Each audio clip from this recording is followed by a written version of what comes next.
Picture this. A satellite worth over $1 billion passes silently over the Iranian desert. Its cameras can read a license plate from space. Its sensors can detect the heat signature of a single vehicle engine buried under 30 feet of soil. Its radar can pierce through clouds, sandstorms, and darkness. The United States, Israel, and a coalition of the world's most sophisticated intelligence agencies are watching. Somewhere beneath that desert, beneath the mountains, beneath layers of reinforced concrete and engineered deception, machines are humming. Robotic arms are assembling wings. Circuit boards are being soldered. Engines are being tested. Hundreds of drones are rolling off a production line that the entire Western intelligence world cannot find, cannot confirm, most disturbingly, cannot stop. This is not a movie. This is not a conspiracy theory. This happened. It is happening right now. And the question that should keep every military strategist, every intelligence analyst, every geopolitical thinker awake at night is this. How did a country under the most severe sanctions in modern history, a country cut off from Western technology, Western banking, and Western supply chains, manage to build one of the most advanced drone warfare programs on Earth, completely hidden from the eyes in the sky? Before we go any further, if you have never seen content like this on your feed before, the algorithm works in mysterious ways, just like Iran's underground facilities. The people who hit that notification bell are the ones who don't miss anything. Nemek Chapter 1. The World Above Ground. For years, the Western intelligence community operated on a comfortable assumption. Iran was dangerous. Yes. Iran was ambitious. Yes. But Iran was visible. Iran's military infrastructures, its missile sites, its naval bases, its air force runways, could be tracked, photographed, and cataloged by the constellation of reconnaissance satellites that orbit the Earth every 90 minutes. The logic seemed sound. You cannot build a drone factory without land. You cannot manufacture without electricity. You cannot test engines without noise. You cannot move finished products without roads, trucks, logistics. All of these things leave signatures. Thermal signatures, electromagnetic signatures, movement signatures, and satellites are extraordinarily good at reading signatures. Once the intelligence agencies of the United States, Israel, and their allies had built entire departments around this principle, every unusual vehicle movement was photographed. Analysts sat in darkened offices in Langley, Virginia, and Tel Aviv, scrolling through satellite imagery, flagging anomalies, building a picture of Iranian military capability that they believed was, if not complete, at least largely accurate. The confidence was not arrogance. It was based on decades of successful intelligence gathering. When North Korea built its nuclear enrichment facilities, satellites found them. When Iraq constructed weapons infrastructure in the 1980s and 1990s, satellites tracked it. When Syria built a covert nuclear reactor, satellite imagery exposed it before Israeli jets destroyed it in 2007. The system had a track record. And so when Iran began its drone program in the early 2000s, the intelligence community watched. They saw the test ranges in the desert. They saw the Shahed aviation industries facility near Isfahan. They saw the logistical chains, the component movements, the research and development centers. They cataloged it all.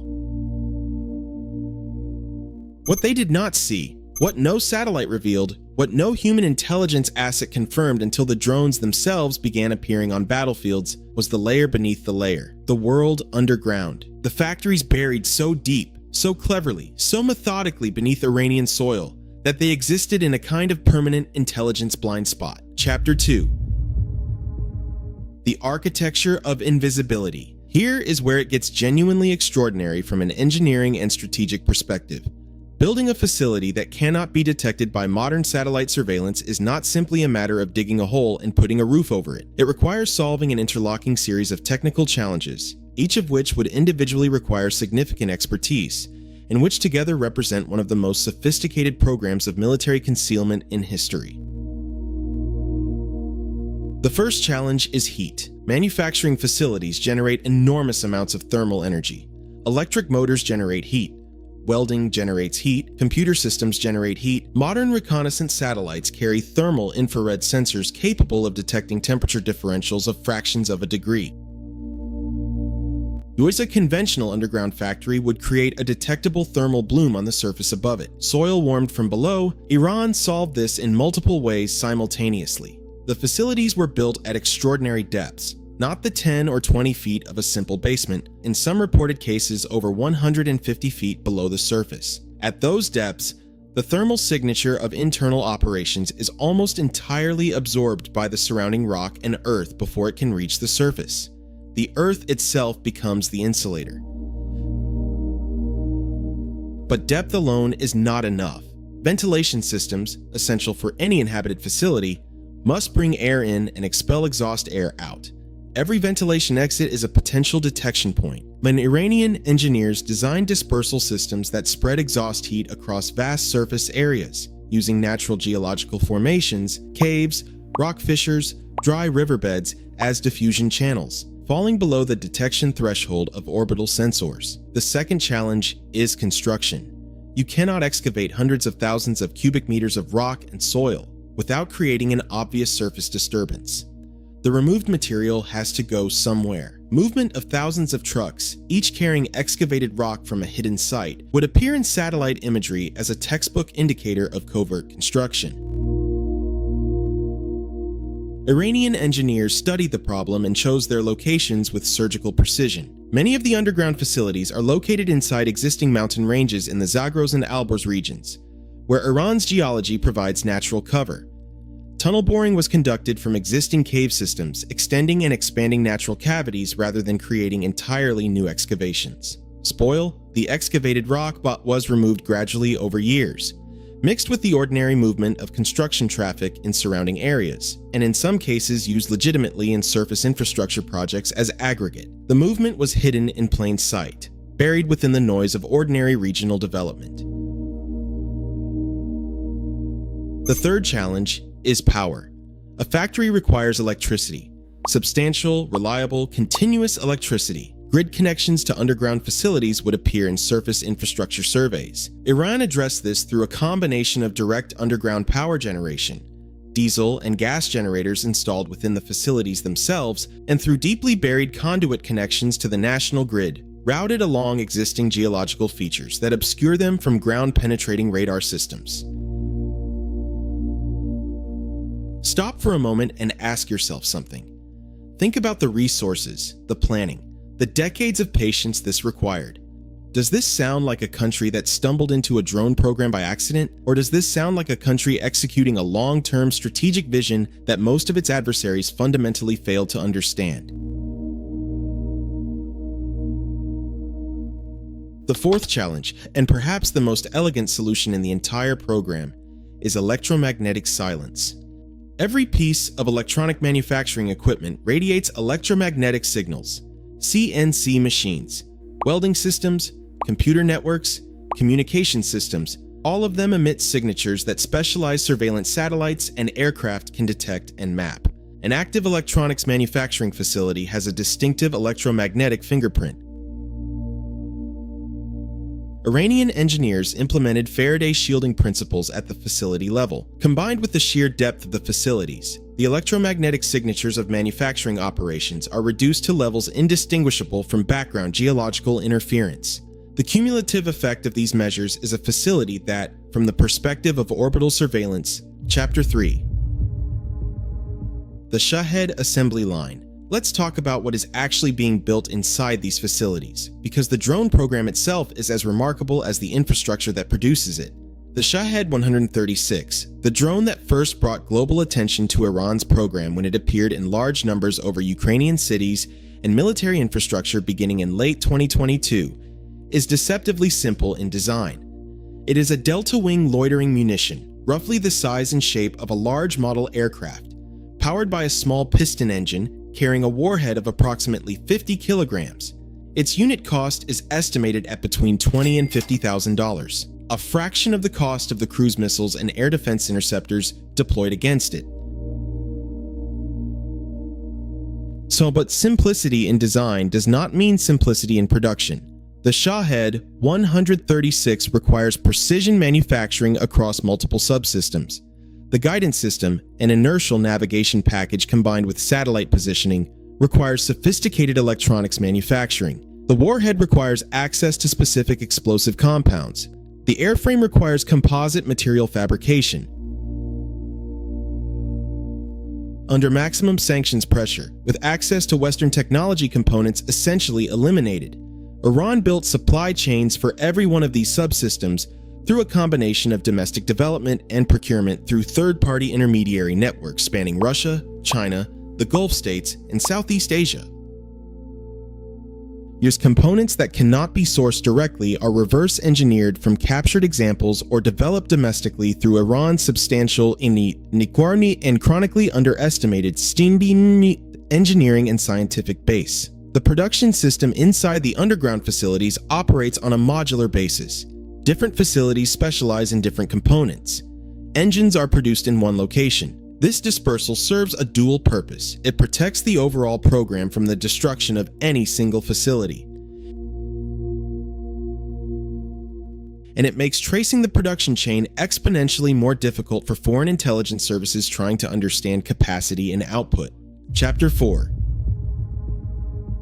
The intelligence failure and what it reveals. The story of Iran's underground drone program is, inescapably, also the story of one of the most significant intelligence failures of the modern era. Not a dramatic single-event failure, not a Pearl Harbor or a 9/11, but a slow, cumulative failure of strategic imagination that allowed an adversary to build capability on a scale that was not anticipated, not detected, and not interdicted. The first reason is mirror imaging, the tendency of intelligence analysts to assume that adversaries think and behave the way that Western planners would think and behave. Western military doctrine prioritizes air power and naval dominance. Western planning assumptions tend to discount the strategic value of large quantities of relatively cheap, if it wanted a meaningful air attack capability, would pursue aircraft or ballistic missiles. Drones, particularly the kind of mass production loitering munitions that the Shahed 136 represents, did not fit the expected pattern, and so the signals of their development were not prioritized.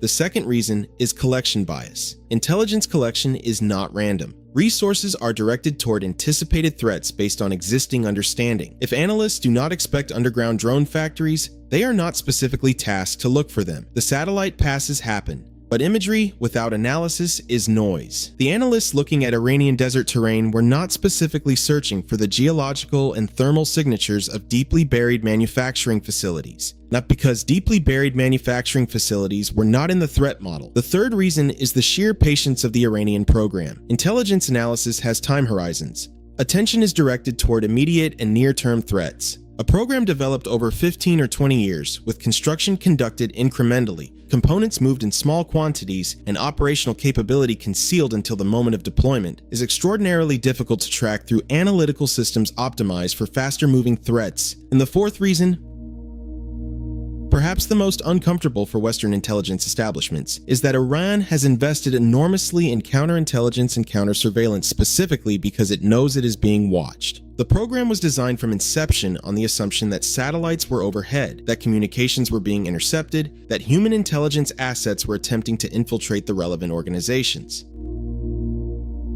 The security architecture of the underground program was built to defeat surveillance measures that Iran's adversaries had not yet fully deployed. It was, in a sense, designed to defeat future threats, a strategic vision running years ahead of the intelligence community's understanding of Iranian intent. The revelation of the program's scale, when it came, triggered fundamental reassessments across Western defense establishments.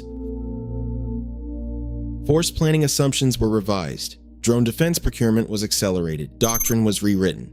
The United States, Europe, China, and Israel all initiated emergency reviews of air defense capacity against mass drone saturation attacks. Attacks of the kind that Iranian proxies demonstrated in Yemen, in the Red Sea, and in the direct Iranian strike against Israel in April 2024. That April 2024 attack, a direct declared attack by Iran on Israeli territory, involving over 300 drones and missiles, was itself, paradoxically, partially a demonstration of capability, rather than a full exertion of force. The weapons used were largely the older, slower, more easily intercepted elements of the Iranian arsenal. The newer, more capable systems remained in reserve, remained underground. Chapter 5. The future of underground warfare. We are at a genuinely pivotal moment in the history of warfare. While in Iran's underground drone program is one of the clearest indicators of the direction things are moving, the underlying strategic logic of the program. Mass production of cheap, difficult to intercept weapons combined with concealment infrastructure that defeats the surveillance systems of technologically superior adversaries, and it is being studied, adapted, and replicated by state and non-state actors across the world. Russia's use of Iranian drone technology in Ukraine has already demonstrated the effectiveness of mass saturation attacks in overwhelming sophisticated air defense systems. A single Patriot battery, costing hundreds of millions of dollars, can be exhausted by a stream of $50,000 drones. The economic math is brutally unfavorable for the defender when the attacker can produce at scale. Underground production facilities that cannot be struck or interdicted make the economic disadvantage permanent. You cannot eliminate a production line you cannot find. China has studied the Iranian model with intense interest. Chinese military doctrine has incorporated dispersed underground production infrastructure as a core element of resilience planning. North Korea, which has its own extensive network of underground military facilities, has accelerated drone development programs that show clear technical exchanges with Iranian counterparts. Hezbollah's drone program, seeded with Iranian technology and expertise. Houthi forces in Yemen, operating under conditions of active conflict and international isolation. The deeper question, the question that the most thoughtful analysts are wrestling with, is whether the entire framework of Western military technological superiority, built around air dominance, precision strike, and intelligence supremacy, is being systematically undermined by an approach to warfare that substitutes quantity, concealment, and strategic patience for the qualitative advantages that expensive, complex weapon systems provide. Iran's underground drone factories are not just a tactical military capability. They are a proof of concept for a new paradigm of conflict, one in which the dominant powers of the 20th century find that the tools they built to maintain dominance are being rendered obsolete not by matching technology, but by deliberate, patient, disciplined exploitation of the vulnerabilities that come with technological sophistication itself. The most expensive surveillance systems in history could not find factories buried beneath mountains. The most capable air defense systems in history can be exhausted by drones that cost less than a used car. The most powerful military alliances in history are debating doctrine revisions in response to a program run by a country with an economy roughly the size of New Zealand's. This is the lesson of Iran's underground drone factories. It is not a comfortable lesson, and it is one that has barely begun to be absorbed. We have gone underground today. We have walked through tunnels that no satellite has ever photographed. We have stood on a production floor that no intelligence agency confirmed until the weapons it produced were already raining down on cities. We have looked at a strategic vision executed over decades with a patience and sophistication that the world's most powerful military establishments failed to anticipate. And the story is not over. The facilities are still operational. The production lines are still running. The program is still expanding. The technology is still spreading. Every week brings new battlefield data, new revelations about what Iran built and how. If this conversation matters to you, and if you are still here, it clearly does, then be part of the community that follows it. Share this video with someone who thinks they understand modern warfare. Drop your analysis in the comments. What do you think the West should do? What does this mean for the balance of power in the Middle East? What does it mean for Ukraine? What does it mean for the next conflict that hasn't started yet? The comment section on this channel is genuinely one of the best discussions on the internet, because the people who watch content like this think seriously about the world. Let the algorithm know that this kind of deep, serious, substantive analysis is what people actually want to watch. And subscribe, because the next video goes even deeper. We are going to talk about the specific technologies inside those drones, the Western components found inside weapons that should have been impossible to build, the smuggling networks that supply them, and the quiet diplomatic crises happening right now in multiple capitals over what to do about it. You do not want to find out about that 3 months from now from a headline. You want to understand it before it becomes a headline. Subscribe, and we will see you underground.